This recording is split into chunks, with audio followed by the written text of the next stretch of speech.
ഈ രാഹുൽ ഗാന്ധിയുടെ ഇന്നത്തെ മണ്ടത്തരങ്ങൾ എന്ന് പറഞ്ഞ് വേണമെങ്കിൽ ഒരു കോളം ആരംഭിക്കാമെന്ന് തോന്നുന്നു. ഈ അടുത്തിടെ കഴിഞ്ഞ 2-3 ദിവസത്തിനുള്ളിൽ അദ്ദേഹം പറഞ്ഞ ശുദ്ധ വിഡ്ഢിത്തരങ്ങൾ.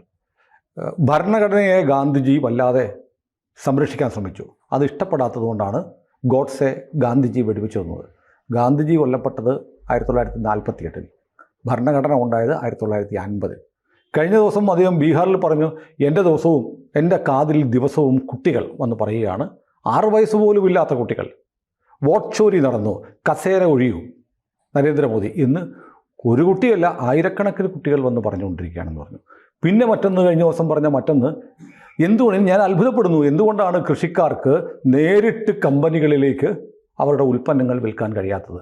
കർഷക സമരം വന്നപ്പോൾ കർഷക ബില്ല് വന്നപ്പോൾ അതിനെ പരാജയപ്പെടുത്തത് ഗാന്ധിയാണ്. മുമ്പ് ഓർക്കുന്നില്ലേ, നമ്മളിതുപോലെ സംസാരിച്ചാണ് ജിലേബി ഉണ്ടാക്കുന്ന ഫാക്ടറികൾ എന്താണ് ഉണ്ടാവാത്തത്? ഇങ്ങനെ നിരന്തരം മടയത്തരങ്ങൾ രാഹുൽ ഗാന്ധി പറയുന്നു. ഇത് അദ്ദേഹത്തിന് മനസ്സിലാവുന്നില്ല, അതോ മനഃപൂർവ്വം ഇങ്ങനെ പറഞ്ഞുകൊണ്ടിരിക്കുകയാണ്? ഇല്ല, അങ്ങേര് വായിൽ വരുന്നതെന്ന് പറയുന്നു, പക്ഷെ അത് ഏറ്റെടുക്കാൻ വലിയൊരു വൈതാളിക സംഘമുണ്ട്. രാഹുൽ ഗാന്ധി ഇപ്പോൾ അർബൻ നക്സലൈറ്റുകളുടെ പ്രിയപ്പെട്ട ആളാണ്.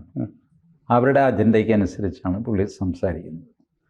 അപ്പോൾ എന്ത് നോൺസെൻസ് വേണമെങ്കിലും പറയാം. ഇപ്പോൾ കേരളത്തിലെ മാധ്യമങ്ങൾ ശ്രദ്ധിച്ചാൽ മതി, അവരും ഇതൊക്കെ പറയും. ഒരു നാണവുമില്ലാതെ ഇതൊക്കെ പറയും.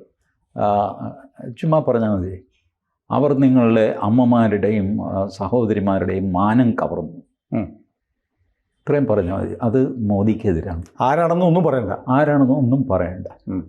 ആ അന്തരീക്ഷം ഇവർ പറഞ്ഞ് ക്രിയേറ്റ് ചെയ്തിരിക്കാൻ. അവർ ഭരണഘടന നശിപ്പിക്കുന്നു. ആര് നശിപ്പിച്ചു, എന്ത് ചെയ്തു, ഒരു ഡീറ്റെയിൽസിൻ്റെ ആവശ്യമില്ല.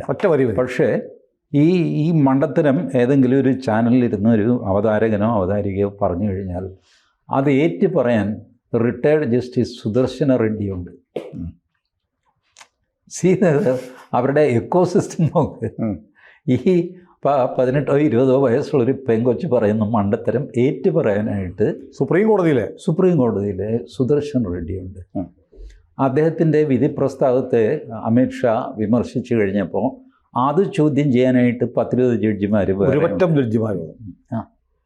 അപ്പോൾ ഇതിൻ്റെ അടയാളം എന്താണെന്ന് വെച്ച് കഴിഞ്ഞാൽ ഈ അർബൻ നക്സലൈറ്റ്സിൻ്റെ ഈ അരാജകത്വത്തിൻ്റെ അജണ്ടയുണ്ടല്ലോ. നമ്മൾ രാഹുൽ ഗാന്ധി പറയുന്നത് മണ്ടത്തരമാണെന്ന് വിചാരിക്കും. മണ്ടത്തരത്തിലൂടെയാണ് അരാജകത്വത്തിലേക്ക് ആൾക്കാരെ കൊണ്ടുപോകുന്നത്. ഞാനതാണ് ഇന്നലെയും നമ്മളുടെ ചർച്ചയിൽ ഞാൻ ചൂണ്ടിക്കാണിച്ചു. ഈ രാഹുൽ മാങ്കൂട്ടത്തിൽ രാജിവെക്കണം എന്ന് പറയുന്ന ആൾക്കാർ FIR ആയി അറസ്റ്റ് ചെയ്ത് 30 ദിവസം ജയിലിൽ കിടന്നാൽ 31-ാം ദിവസം മന്ത്രിസ്ഥാനം തെറിക്കും എന്ന് പറയുന്ന ബില്ലിന് എതിര് പറയുന്ന ആൾക്കാർ. FIR പോലും ഇല്ലാത്ത ചെറുക്കൻ രാജിവെക്കണം, അതും MLA, മന്ത്രിയല്ല. ഈ ബില്ല് എങ്ങനെയാണ്?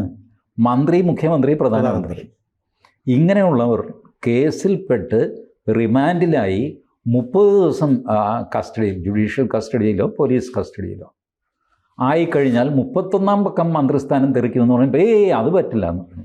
അപ്പോൾ പിന്നെ ഈ ചെറുക്കനെ കൊണ്ട് രാജിവെപ്പിക്കുന്നില്ല. ഇയാളുടെ പേരിൽ FIR ഇല്ല, അറസ്റ്റ് ചെയ്തിട്ടില്ല, ജയിലിലല്ല, ഒന്നുമല്ല. അപ്പോൾ ഈ പൊരുത്തക്കേടുണ്ടല്ലോ, ഈ പൊരുത്തക്കേട് അത് പൊരുത്തക്കേടാണ് എന്ന് മനസ്സിലാകാത്ത രീതിയിൽ സമൂഹത്തിലേക്ക് തള്ളിവിടുക. ഈ ചോദ്യം ഒരു രാഷ്ട്രീയക്കാരനും അങ്ങോട്ടും ഇങ്ങോട്ടും ചോദിക്കാത്തത് കണ്ടോ?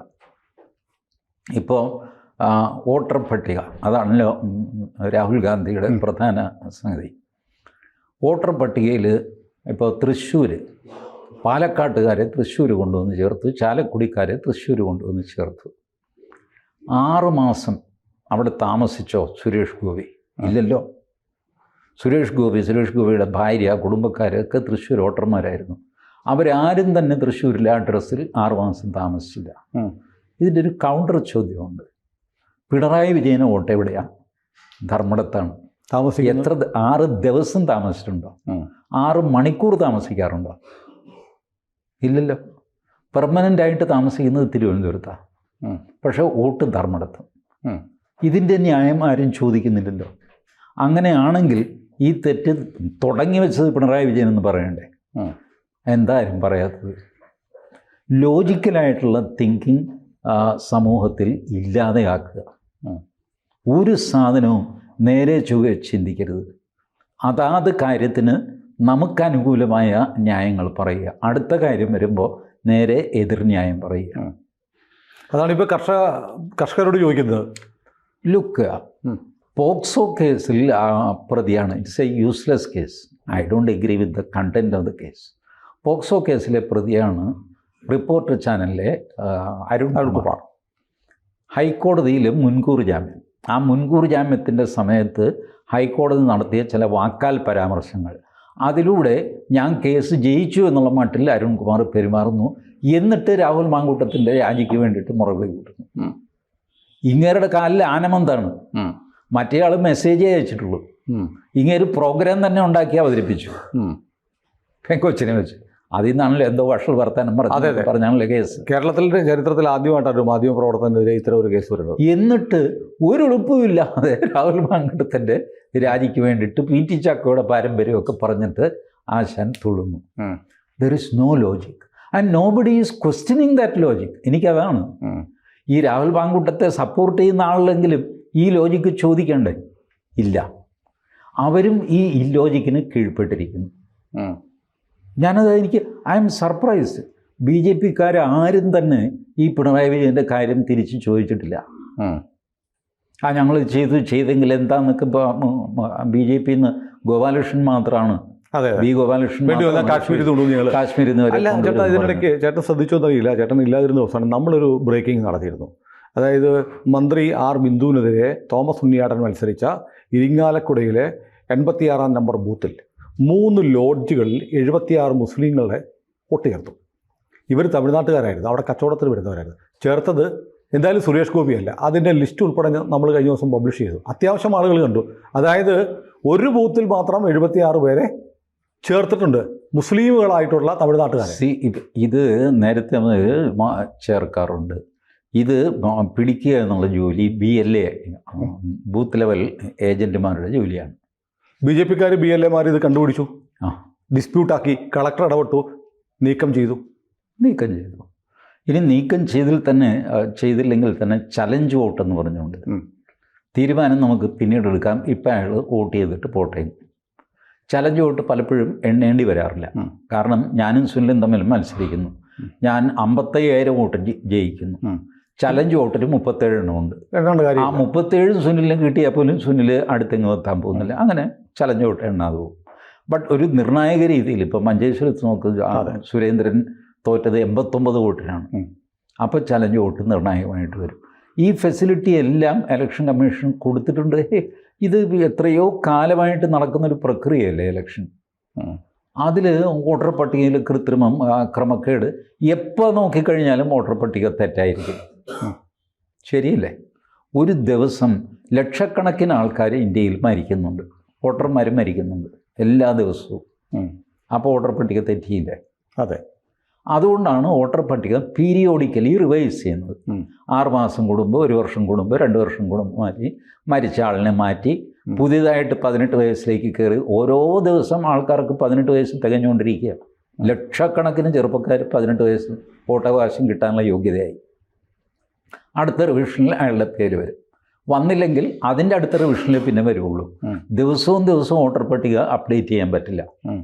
So at A given time നിങ്ങൾ എപ്പോൾ നോക്കിക്കഴിഞ്ഞാലും വോട്ടർ പട്ടിക തെറ്റായിരിക്കും. അത് രാഹുൽ ഗാന്ധി എന്നുള്ള മണ്ടൻ പറയുന്നത് മാത്രമല്ല, ഇപ്പോൾ അതിനെ സപ്പോർട്ട് ചെയ്യാനായിട്ട് ഈ പറഞ്ഞ സുദർശൻ റെഡ്ഡി അടക്കമുള്ള ആൾക്കാരുണ്ട്, മാധ്യമപ്രവർത്തകരുണ്ട്. മാധ്യമപ്രവർത്തകർ ഇപ്പോൾ സുനിൽ ഒരു ലോഡ്ജിൻ്റെ കാര്യം പറഞ്ഞില്ലേ, ആ ലോഡ്ജിൻ്റെ വിഷ്വൽ കാണിക്കും. 3 ലോഡ്ജ്, ലോഡ്ജിൻ്റെ വിഷ്വൽ കാണിക്കും. ഞാൻ ലോഡ്ജ് എന്ത് പഴിച്ചു ഇതിൽ, ലോഡ്ജിൻ്റെ ഈ ലോഡ്ജിൽ നിന്നാണ് 76 പേരെ ചേർത്തതെന്ന് പറഞ്ഞു. ശരി, അല്ല നമ്മുടെ നിയമപ്രകാരം ലോഡ്ജിലുള്ളവരെ ഉൾപ്പെടുത്താൻ പറ്റില്ല. ആയിക്കോട്ടെ, ബട്ട് സ്റ്റിൽ ആ ലോഡ്ജ് കാണിക്കുന്നത് എന്തിനാണ്? ആ വീട് കാണിക്കുന്നത് എന്തിനാണ്? കാശ് മുടക്കി തൃശ്ശൂർ പോയിട്ട് അവിടുത്തെ ഗ്രാമപ്രദേശത്ത് പോയി വണ്ടിയൊക്കെ എടുത്തിട്ട് ആ വീട് കാണിക്കുന്നു. ഈ വീട്ടിൽ നിന്നാണ് 10 വോട്ടർമാർ. ആ വീടിന് പ്രസക്തി ഇല്ലല്ലോ. അതെ, ഒരു വീട്ടിൽ നിന്ന് 10 വോട്ടർമാർ എന്ന് പറഞ്ഞാൽ നിങ്ങളുടെ മെസ്സേജ് കിട്ടിക്കഴിഞ്ഞു. ആ വീടിൻ്റെ ഫോട്ടോ കാണിക്കുന്നത് എന്തിനാ?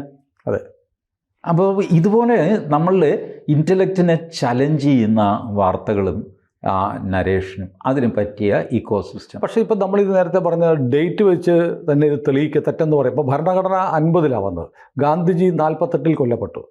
അപ്പോൾ അതാണ് ഗോഡ്സെ ഭരണഘടനയെ സംരക്ഷിച്ചുകൊണ്ടാണ് കൊന്നതെന്ന് പറയുന്നത്. ഇതൊന്നും അങ്ങേർക്ക് പ്രശ്നമല്ലാന്ന്. അങ്ങേര് വേറൊരു കേസിൽ പൂനെയിൽ കുരുങ്ങിയിരിക്കുകയാണ്, അറിയാമോ? രാഹുൽ ഗാന്ധി മറ്റേ സാവർക്കറെ പറ്റി ഇങ്ങനെ പറഞ്ഞു. സാവർക്കർ ഒരു പുസ്തകത്തിൽ എഴുതിയിട്ടുണ്ട്, ഞാനും എൻ്റെ 5-6 കൂട്ടുകാരും ചേർന്നൊരു മുസ്ലിമിനെ തല്ലി, അന്ന് എനിക്ക് വലിയ സന്തോഷമായി, I derive pleasure from that activity എന്ന് എഴുതിയിരുന്നു. ഇപ്പം അത് മാനനഷ്ട കേസായിട്ട് സാവർക്കറുടെ അനിയൻ്റെ കൊച്ചുമകൻ അങ്ങേര് കേസ് കൊടുത്തിട്ടുണ്ട്. ആ കേസിൽ രാഹുൽ ഗാന്ധി സ്റ്റേറ്റ്മെൻറ്റ് കൊടുക്കുന്നു, വിഡ്രോ ചെയ്യുന്നു, എന്തെല്ലാം മരണപ്രാളങ്ങൾ കാണിക്കുന്നു. മറ്റേ ആൾ പിടിയാലെ ആ കേസുമായിട്ട് മുന്നോട്ട് പോയിക്കൊണ്ടിരിക്കുകയാണ്. ഇത് രാഹുൽ ഗാന്ധി അവസാനം ഇതിന് മാപ്പ് പറയും. രാഹുൽ ഗാന്ധി പൊതുരംഗത്ത് മാപ്പ് പറയില്ലെന്നേ ഉള്ളൂ, കോടതിയിൽ ഇഷ്ടം പോലെ മാപ്പ് പറഞ്ഞ് തടി വരും. ബട്ട് ഇതിപ്പോൾ അവർക്ക് അവരുടെ ഒരു ഇക്കോസിസ്റ്റം ഈ മനുഷ്യനെ സപ്പോർട്ട് ചെയ്യാനായിട്ട് അവർ വളർത്തിയെടുത്തിട്ടുണ്ട്, നേരത്തെ മുതലുണ്ട്. Finance by external forces. ഇപ്പോൾ CSDSൻ്റെ ഫൈനാൻസ് വന്നില്ലേ? CSDSൻ്റെ ഫൈനാൻസ് അന്വേഷിച്ച് വന്നു കഴിഞ്ഞപ്പോൾ CSDSനെ ഫൈനാൻസ് ചെയ്യുന്ന പ്രധാന ആളാരാന്ന് ചോദിച്ചാൽ നരേന്ദ്രമോദിയാണ്, കേന്ദ്ര സർക്കാരാണ്. ധർമ്മേന്ദ്ര പ്രധാൻ ലോക്സഭയിൽ പറഞ്ഞു, കഴിഞ്ഞ 3 വർഷത്തിനിടയ്ക്ക് 9 കോടി രൂപ CSDSന് കൊടുത്തിട്ടുണ്ട്. CSDSൻ്റെ ബിൽഡിങ് കേന്ദ്ര സർക്കാരിൻ്റെയാണ്, അവിടെ ഉദ്യോഗസ്ഥന്മാർക്ക് ശമ്പളം കൊടുക്കുന്നത് കേന്ദ്ര സർക്കാരാണ്. കേന്ദ്ര സർക്കാരിൻ്റെ കാശ് കൊടുത്ത് നടത്തുന്ന ഇൻസ്റ്റിറ്റ്യൂട്ട്, ഇൻസ്റ്റിറ്റ്യൂട്ടിൻ്റെ പഠനത്തിന് ഫൈനാൻസ് ചെയ്യുന്നത് ഫോർഡ് ഫൗണ്ടേഷൻ. ഇതാണ് ശമ്പളവും ആനുകൂല്യങ്ങളും സംഗതിയൊക്കെ കേന്ദ്ര സർക്കാർ. കേന്ദ്രം കൊടുക്കുന്നത്, കേന്ദ്രം ഇങ്ങനെ NGOയ്ക്ക് ഓരോ കാശ് കൊടുക്കുകയല്ലേ, പണ്ട് മുതലേ കൊടുത്തുകൊണ്ടിരുന്നു, ഇപ്പോഴും അങ്ങ് കൊടുത്തുകൊണ്ടിരിക്കുന്നു.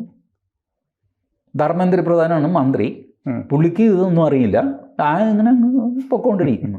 ഇവന്മാർ അതിൻ്റെ കാശ് മേടിച്ച് മേടിച്ചിട്ട് കേന്ദ്രത്തിനെതിരെയുള്ള സർവേ നടത്താൻ ഫോർഡ് ഫൗണ്ടേഷൻ കാശ് കൊടുക്കും. ഇത് നമ്മുടെ എസ്റ്റാബ്ലിഷ്മെൻറ്റ് ചാർജസ് ഉണ്ടല്ലോ, ശമ്പളം, കറണ്ട് ചാർജ്, വെള്ളം, സ്റ്റേഷനറി, ഇത് ചായക്കാശ്, ഇതിനൊക്കെയുള്ള ബേസിക് കാശ്, ബേസിക് ചെലവ് കാശ് കേന്ദ്ര സർക്കാർ.